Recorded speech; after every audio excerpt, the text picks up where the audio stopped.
Recover హాస్పిటల్లో director of cardiac సర్జరీగా నేను పనిచేస్తున్నాను, సికింద్రాబాద్ బ్రాంచ్.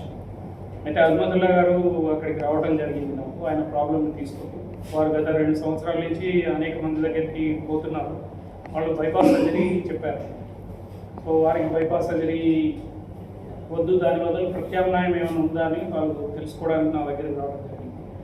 ఇప్పుడు ఏదైతే అధునాతనమైన చికిత్సా విధానం షఫీ చెప్పారో ఆ ప్రొసీజరు వారికి చేయడం జరిగింది. నార్మల్గా ఏంటంటే ఇది పెద్ద పెద్ద పట్టణాలలో చేస్తాం, పెద్ద హాస్పిటల్స్లో, ఎందుకంటే సర్జరీ, క్రిటికల్ కేర్ ఇవన్నీ అవసరం.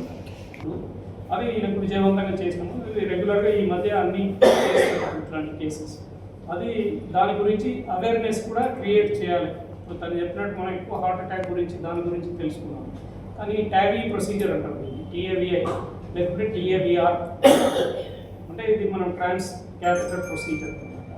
అది వీరికి చేయడం జరిగింది. దీనిలో లోకల్ అనస్థీషియాలో అయిపోయింది. అప్పటికప్పుడే ఇక్కడ చేసినటువంటి చిన్న ట్యూబ్ ఉంటుంది, అది తీసేసాము టేబుల్ పైననే. తర్వాత ఒక రోజు ఐసీలో ఉన్నారు, మార్నింగ్ నడిచారు. ఆ తర్వాత రోజు వారు ఇంటికి వెళ్ళడం జరిగింది. చేసి దాదాపు 3 వీక్స్ అయింది. సో ఇది కొంచెం ప్రజల్లో దీని గురించి అవగాహన కల్పించాలి.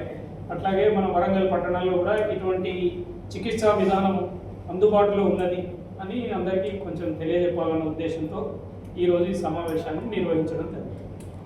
ఓపెన్ చేసుకున్న తర్వాత అది కూడా వాల్వ్ అనేది మెటాలిక్ వాల్వ్ వేస్తారు. అలా కాకుండా మనకు అత్యాధునిక చికిత్స ఏంటి, ఓపెన్ హార్ట్ సర్జరీ లేకుండా తొడ లోపల నుంచే వాల్వ్ అనేది మనము పైకి ఎక్కించి ఆ వాల్వ్ అనేది రీప్లేస్మెంట్ చేస్తాం. ఈ ప్రొసీజర్ని మనము టాబెల్ అంటాం, ట్రాన్స్ అయోటిక్ వాల్వ్ రీప్లేస్మెంట్ అంటాం. నాతో పాటు మిత్రులు డాక్టర్ శ్రవణ్ సార్ వచ్చారండి. ఆల్మోస్ట్ 7.5% పాపులేషన్లో కవాటాల జబ్బులు ఉంటాయి. ఇది మనం పట్టించుకోలేదు అనుకోండి, ఎంతసేపు అన్నా మనం హార్ట్ అటాక్ గురించి ఆలోచిస్తాం, అంతే కదండి. ఈ కండరాల జబ్బులు, కవాటాల జబ్బుల గురించి అసలు ఆలోచించాం. ఈ కవాటాల జబ్బు సపోజ్ నాకు ఇవాళ ఒక కవాటానికి జబ్బు ఉందని తెలిసింది అనుకోండి, ఈ 2 నుంచి 5 సంవత్సరాల్లో దగ్గర 80% మంది చనిపోతారు. ఇప్పుడు హార్ట్ అటాక్ వచ్చింది అనుకోండి, సడన్గా చనిపోతారు. అలా కాకుండా కవాటాల జబ్బు ఉందనుకోండి, రోజు రోజుకు బాధపడుతూ ఆ కాళ్ళు ఊగిపోయి ఆయాస పడుకుంటూ ఇబ్బంది పడుకుంటూ ప్రాణాలు అనేది విడుస్తారు. పాతకాలంలో ఎలా ఉండేదండి, ఓపెన్ హార్ట్ సర్జరీ మనమే మన చిన్న వయసులో చూసే ఉంటాం. ఓపెన్ హార్ట్ సర్జరీలు చేసేస్తాము, అది మానడానికి టైం పడుతుంది, వయసు ఎక్కువ ఉంటుంది, సరిపోదు, వాల్వ్ అనేది సైజు దొరకదు, పుండు మానదు, షుగర్ ఉంటే కనుక షుగర్ జబ్బులు, కోమార్బిడిటీస్ ఉన్న వాళ్ళు అస్సలు మనకు ఇబ్బందికరంగా ఉంటుంది. దానికి ఏం చేస్తారు, ఈ తొడ లోపల నుంచే వాల్వ్ అనేది మనం ఎక్కిస్తాం. ఆ వాల్వ్ అనేది ఒక చిన్న పైప్ లైన్ ఒకటి తెప్పిస్తాను, చూపిస్తాను, సో దట్ మీరు అండర్స్టాండ్ అవుతుంది. చిన్న వాల్వ్ అనేది ఇమిడ్చి అందులోపల నుంచే మనం దూర్ చేసి కవాటాలు అనేది మార్పిస్తాం. దీంతో అడ్వాంటేజ్ ఏముంటుంది, ఖర్చు తక్కువ అవుతుంది. రెండోది, హాస్పిటల్లో ఇప్పుడు ఓపెన్ హార్ట్ అనుకోండి 10-15 రోజులు హాస్పిటల్లో ఉండాల్సి వస్తుంది, పుండు ఇవన్నీ ఉంటాయి. ఏమీ లేకుండా నెక్స్ట్ డే డిశ్చార్జ్, మీకు వీడియో చూపిస్తాము. రికవరీ టైం అనేది చాలా చాలా చాలా తగ్గిపోతుంది. ఇన్ఫెక్షన్ అనే టైం అనేది తగ్గిపోతుంది, కాంప్లికేషన్స్ టైం అనేది చాలా తగ్గిపోతుందండి. సో ఇది ఇది నాకు తెలిసినంత వరకు వరంగల్లో 2వ కేసు అండి. 1వ కేసు మనము హజారాల సార్ గారికి చేయడం జరిగింది. మనకి ఇక్కడ 2వ కేసు ఇక్కడ వరంగల్లో అనేది మనం మెడికవర్ హాస్పిటల్లో చేశాం. 2 ఇయర్స్ నుంచి నాకు ఈ అవస్థ వచ్చేసి ఇక్కడ ఏ హాస్పిటల్కి వెళ్ళినా కూడా నాకు బైపాస్ సర్జరీ చెప్పాలి. నా రీసెంట్గా కూడా నేను కరీంనగర్ వెళ్ళినా కూడా అక్కడ కూడా డాక్టర్ కూడా చెప్పేసి వాళ్ళు కూడా చెప్పేసి నాకు చాలా ఘోరంగా వాళ్ళు బెదిరించారు. మా పిల్లల్ని కూడా చెప్పేసి నేను డాక్టర్ ప్రమోద్ సార్ దగ్గర వెళ్ళిన తర్వాత నాకు చాలా సంతోషం అనిపించింది. సార్ ఒక ఐడియా ఇచ్చారు, దాని ప్రకారం ఒక స్కానింగ్ చేయండి చెప్పేసి నేను స్కానింగ్ చేయించినాను.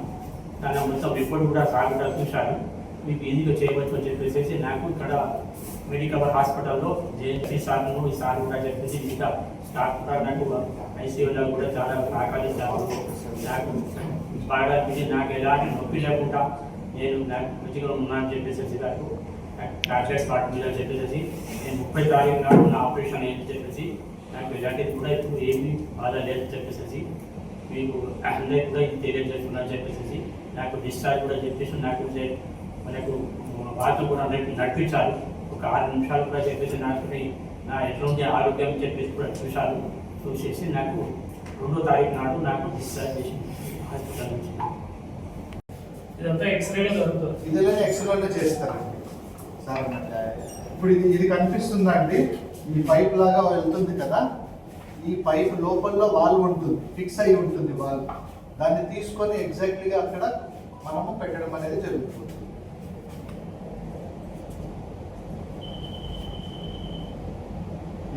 ఇది ఈ రాకెట్ లాగా కనిపిస్తుంది చూడండి సరే, జాలి జాలి. ఇది వాల్వ్, ఇది తొడ లోపల నుంచి పైకి ఇలా మనం పంపిస్తాం.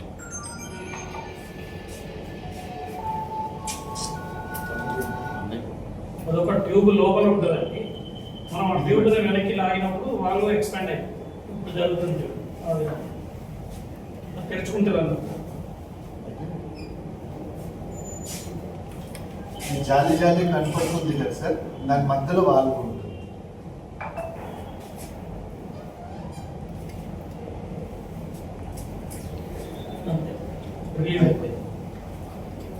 సో మన ఈయన ఓన్ వాల్వ్ ఏదైతే ఉన్నదో అది ఆ గోడలకి ఇది అతుక్కుపోతుంది. కొత్తది మనకి మధ్యలో ఉంటుంది, ఆ చుట్టూ మెటల్ ఫ్రేమ్ ఉంటుంది. ఫ్రేమ్ మధ్యలో వాల్వ్ ఉంటుంది.